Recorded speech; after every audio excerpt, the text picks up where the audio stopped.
अपने जरिए काम कराएं, अपने खुद के मालिक बन के बैठें यहाँ पर एज अ IAS। उनको किसने अधिकार दिया है कि वार्ड पार्षद पे FIR दर्ज कराएंगे? जनता की सेवा करने के लिए यहाँ आए हैं और काम हो, लेकिन अगर नगर आयुक्त इसमें साथ नहीं देंगे तो कार्य कैसे होगा? नमस्कार, मेरा नाम सत्यम पटेल और आप अभी लाइव स्ट्रीम देख रहे थे। किस समय हमारे साथ मौजूद हैं सासाराम नगर निगम की पहली मेयर काजल कुमारी जी। आपको हम बता दें, ये हमारे साथ इसलिए हैं क्योंकि पिछले कुछ दिनों से सासाराम नगर निगम काफ़ी ज़्यादा चर्चा में रहा, मीडिया का सुर्खियों में रहा। इसके पीछे का कारण ये है कि जो सासाराम नगर निगम में चुने हुए जो वार्ड मेंबर हैं, मेयर है, डिप्टी मेयर है और जो नए नगर आयुक्त हैं तंदर कुमार पाल, इन दोनों के बीच आपस में तालमेल नहीं बैठ रही है। और इसको लेकर कल पूरे दिन भर अगर देखा जाए तो सासाराम नगर निगम चर्चा का केंद्र बिंदु बना रहा, क्योंकि कल दिन भर अगर देखा जाए तो सासाराम और नगर निगम में जो भी चुने हुए वार्ड पार्षद हैं, मेयर हैं, डिप्टी मेयर हैं, इनके द्वारा नगर आयुक्त को उनके कार्यालय में ताला बंद कर दिया गया, साथ ही साथ धरना प्रदर्शन भी किया गया। इन सब चीज़ों के बारे में हम बातचीत करेंगे और पूरा मामला क्या है सब कुछ जानेंगे सासाराम नगर निगम के मेयर काजल कुमारी जी से। सबसे पहले आपका बहुत बहुत स्वागत है मैम। धन्यवाद। हाँ, मेरा पहला सवाल आपसे ये रहेगा कि जो कल पूरे दिन भर रहा, बताया जा रहा है कि आप लोगों के द्वारा और वार्ड पार्षदों के द्वारा नगर आयुक्त को उनके चैम्बर में ही ताला बंद कर देगा, तो उसके बाद आप लोग धरना पर बैठ गए थे, तो पूरा मामला क्या है शुरू से लेकर अब तक हमारे दर्शकों को बताइए। देखिए, हमारी कल बोर्ड की बैठक थी और उसमें हमारा पहला एजेंडा ही था जो 20 अप्रैल को हमारी आहूत बैठक बैठी थी बोर्ड की, उसकी संपुष्टि थी। लेकिन उसकी जो ये प्रोसीडिंग होती है वो बटी ही नहीं थी किसी भी माननीय वार्ड पार्षद में, जो कि किसी को मिली 26 को मिली, किसी को 27 को मिली और किसी को मिली भी नहीं। तो उस पर ही माननीय वार्ड पार्षद का कहना है कि जब हमें प्रोसीडिंग पहले मिली ही नहीं, हम पढ़ेंगे ही नहीं, तो आज कैसे हम संपुष्ट करेंगे। उस पर हंगामा हुआ उस बात को लेकर। और नगर आयुक्त का कहना है, जबकि हमने वो प्रोसीडिंग साइन करके पहले ही दे दी थी, करीब 2 मई को दे दी थी और उसके बाद भी नहीं बटी। उसके बाद भी हमने अवगत कराई लेटर के ज़रिए कि आप प्रोसीडिंग जल्दी से बंटवाइए ताकि हम अपनी अगली बैठक बुला सकें, पर फिर भी नहीं बुलाई गई, नहीं बांटी गई। लेकिन फिर हम अपने ज़रिए ही हम ये लेटर जारी किए और अगली बोर्ड की बैठक के लिए बुलाने के लिए लेटर दिया गया और उसी पर ज़्यादा हंगामा शुरू हो गया।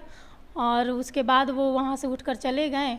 तो उसके बाद पता चला माननीय वार्ड पार्षदों से कि उन पर कहा गया कि FIR दर्ज कराई जाएगी अगर इस तरह का रवैया रहा तो उसके बाद हम लोग गए मिलने के लिए, आखिर ऐसा क्यों है कि आप माननीय वार्ड पार्षदों पे FIR दर्ज करवाएंगे। तो उसके बाद भी बदतमीजी शुरू हुई। उसके बाद हम लोग वहाँ से निकल कर चले आए और उसके बाद तालाबंदी का ये हो गया। तालाबंदी का प्रकरण कब शुरू हुआ, मतलब कैसे, कहाँ से शुरू हुआ कि उनको उनके कार्यालय में ताला बंद कर दिया जाए, किसके द्वारा किया गया, कुछ भी मतलब? देखिए, सभी माननीय वार्ड पार्षदों को कह रहे हैं कि FIR दर्ज करा देंगे, सरासर ये गलत बात है। ये कहाँ उनको किसने अधिकार दिया है कि वार्ड पार्षद पे FIR दर्ज कराएंगे? इसी पे बात। पिछले कुछ दिनों पहले भी आपके द्वारा प्रेस कॉन्फ्रेंस किया गया था और उसमें बहुत सारे आरोप लगाए गए थे नगर आयुक्त के ऊपर, जैसे कि उनके द्वारा अपना स्कॉर्पियो छोड़कर इनोवा गाड़ी खरीदा गया, उनका ऑफिस अपना 5 स्टार जैसा ऑफिस बना रहा है। तो ये सब का मामला कब आया? देखिए, ना तो हमसे अनुमोदन लिया गया कि हमें दूसरी गाड़ी लेनी है या हमें अपनी ऑफिस बनवानी है, किसी से ना तो सशक्त स्थायी समिति की बैठक में इसका अनुमोदन किया गया। वो खुद से अपनी मनमानी कर रहे हैं। अब इस पर क्या किया जाए, आप ही बताइए।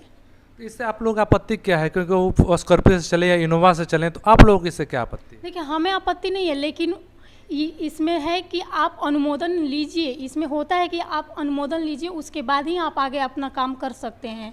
बिना किराए लिए हुए आपका अनुमोदन कराए हुए अपने से कर लीजिए। जी।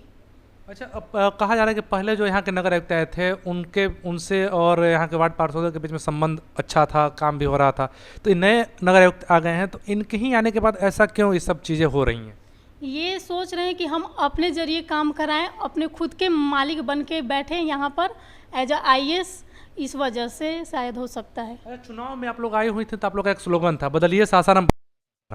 और अभी देखा जाए तो बरसात की शुरू हुई है और उसके बाद भी देखा जाए सासाराम नगर निगम का ऐसे वार्ड हैं जहाँ पर आपको जल जमाव दिखेंगे, तो ऐसे कैसे आप लोग बदलिएगा सासाराम? देखिए, हमने तो बहुत सारे बोर्ड की बैठक में और सशक्त स्थायी समिति की बैठक में निर्णय ले लिए हैं। अब उसका नगर आयुक्त को कार्य कराना है। हम लोगों ने उनको सारा फाइल भी दे दिया है कि आपको इन चीज़ों पे कार्य करानी है, लेकिन वो आगे कार्य करा ही नहीं रहे हैं।